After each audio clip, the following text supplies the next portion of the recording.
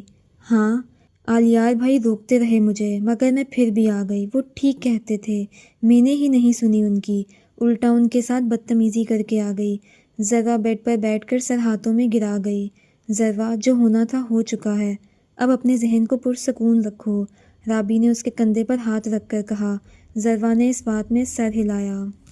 رات کا وقت تھا، آلیار بالکنی میں کھڑا تھا۔ آج اس کی سوچوں کا مرکز صرف ایک ذات تھی اور وہ تھی زروا۔ ریان نے آلیار کے کمرے کا دروازہ کھٹکھٹایا، لیکن جب اندر سے کوئی آواز نہیں سنائی دی تو وہ دروازہ کھول کر اندر داخل ہوا۔ ریان کے ہاتھ میں کافی کے 2 مگ تھے۔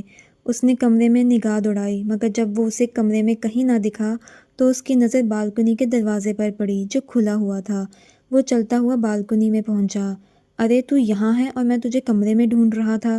وہ بالکل آلیار کے ساتھ کھڑا ہو گیا۔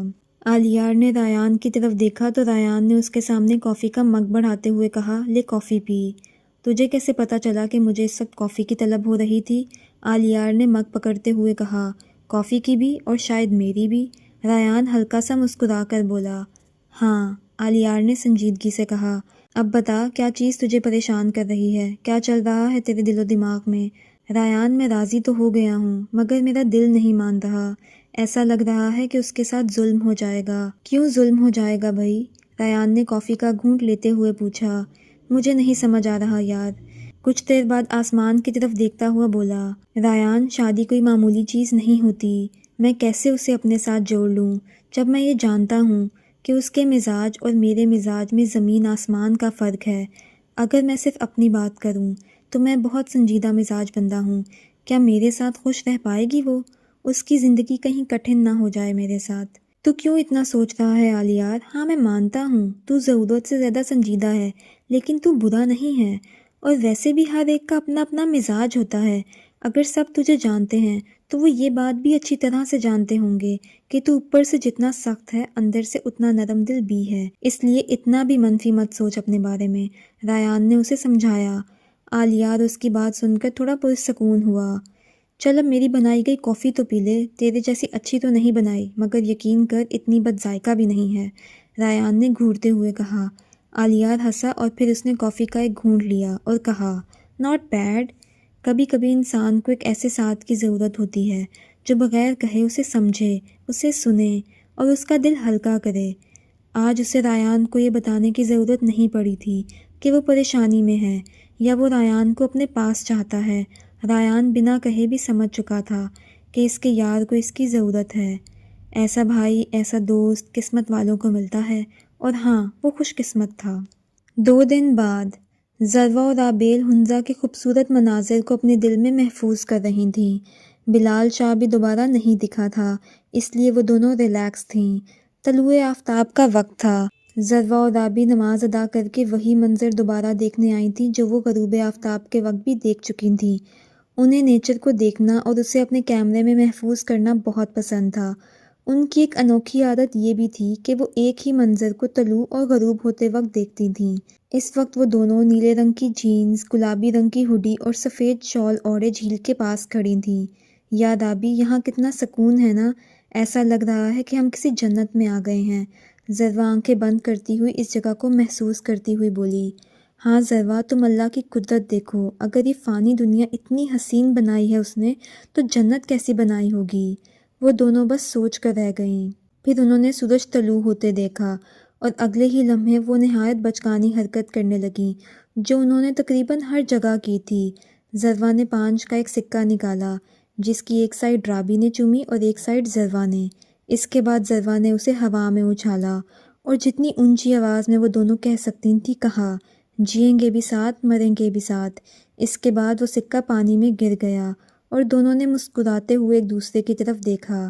دونوں نے اس طرح کا منظر بچپن میں ایک ڈرامے میں دیکھا تھا اور تب سے اب تک وہ اس میں تھوڑی بہت تبدیلیوں کے ساتھ اسے دہراتی آ رہی تھیں، کیونکہ انہیں ڈرامائی چیزیں کرنا بہت پسند تھا اور ان کی دوستی اتنی الگ اور منفرد تھی کہ وہ چاہتی تھیں کہ اس طرح کی چیزیں کر کے اسے اور منفرد بنایا جائے، سب سے الگ، سب سے خاص۔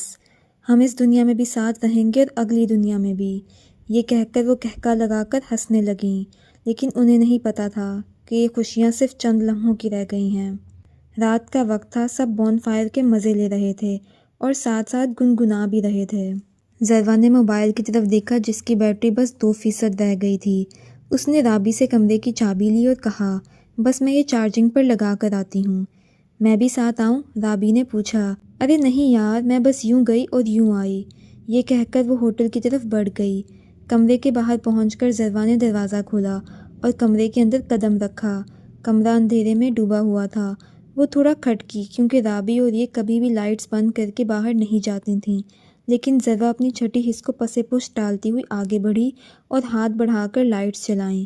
کمرہ روشن ہوا تو اس نے چاروں طرف نگاہ دوڑائی تو مطمئن ہوئی، کیونکہ کمرہ وہ جیسا چھوڑ کر گئے تھے ویسا ہی تھا۔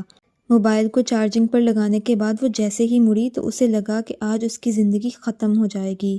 اس کا چہرہ لٹھے کی مانند سفید پڑنے لگا اور خوف سے اس کے جسم کا سارا خون خشک ہونے لگا۔ حمزہ تقریباً 10 منٹ سے عبیر کے کمرے کا دروازہ بجا رہا تھا، مگر وہ تھی کہ بات سننے کو تیار ہی نہیں تھی۔ عبیر یار دروازہ کھولو، ایک بار تو میری بات سن لو۔ دیکھو حمزہ، مجھے تم سے کوئی بات نہیں کرنی، تم جاؤ یہاں سے، وہ بھرائی ہوئی آواز میں بولی۔ عبیر، میں جان بوجھ کر تھوڑی ایسا کر رہا ہوں، بابا چاہتے ہیں کہ میں باہر پڑھنے جاؤں۔ حمزہ، جب پہلے سے سب کچھ طے کر چکے ہو تو بتانے کیوں آئے ہو؟ تم بس جاؤ یہاں سے، سب جاؤ، عبیر روتے ہوئے بولی۔ عبیر پلیز ایک دفعہ تو دروازہ کھولو، اگر تمہیں اپنے چھوٹے بھائی سے ذرا بھی پیار ہے تو ابھی کے ابھی دروازہ کھولو۔ اس کے اتنا کہنے کی دیر تھی کہ عبیر کی ضد ختم ہوئی اور دروازہ کھلنے کی آواز آئی۔ اب عبیر کھڑکی کے پاس کھڑی تھی جب وہ اندر داخل ہوا۔ عبیر، اس نے نرمی سے بلایا۔ حمزہ، تم جانتے ہو نا میں دن رات کی محنت کے بعد یہ ایگزیبیشن کروانے جا رہی ہوں اور تم مجھے کہہ رہے ہو کہ تم لندن جا رہے ہو، وہ خفگی سے بولی۔ میں جانا نہیں چاہتا تھا مگر بابا نے تقریباً حکم دیا ہے مجھے کہ میں انکار نہیں کر سکا، اور اگر میں انکار کر بھی دیتا تو بھی انہوں نے میرے انکار کو کوئی اہمیت نہیں دینی تھی۔ حمزہ بے بسی سے بولا، تم واحد تھے اس گھر میں جسے میں اپنے دل کا حال بتاتی تھی، اور اب تم بھی جا رہے ہو، مجھے بتاؤ میں یہاں کیسے رہوں گی؟ عبیر اس کے سینے پر مکے برساتی ہوئی بولی۔ میں تم سے وہاں جا کر بھی بات کیا کروں گا، میرا یقین کرو میں تمہیں بھول نہیں جاؤں گا۔ اب کی بار حمزہ ناراضگی سے بولا۔ مجھے کچھ بھی اچھا نہیں لگ رہا، ایسا لگ رہا ہے جیسے کچھ برا ہو جائے گا۔ عبیر کی آنکھ سے ایک آنسو بہا۔ کچھ نہیں ہوگا، وہ اسے اپنے ساتھ لگاتا ہوا بولا۔ عبیر کی بے چینی بے وجہ نہیں تھی، آج اس کا بہت اپنا یہ ملک چھوڑ کر دوسرے ملک جا رہا تھا۔ حمزہ وہ واحد انسان تھا اس گھر میں جو اس کی مسکراہٹ کی وجہ بنتا تھا، جو اسے کبھی اکیلا نہیں چھوڑتا تھا، جو اس کے دکھ میں اس کے ساتھ ہوتا تھا، اور آج وہی انسان اس سے دور جا رہا تھا، اس لیے اس کا دل بے چین تھا۔ جلد واپس آنا، عبیر اس سے جدا ہوتی ہوئی بولی۔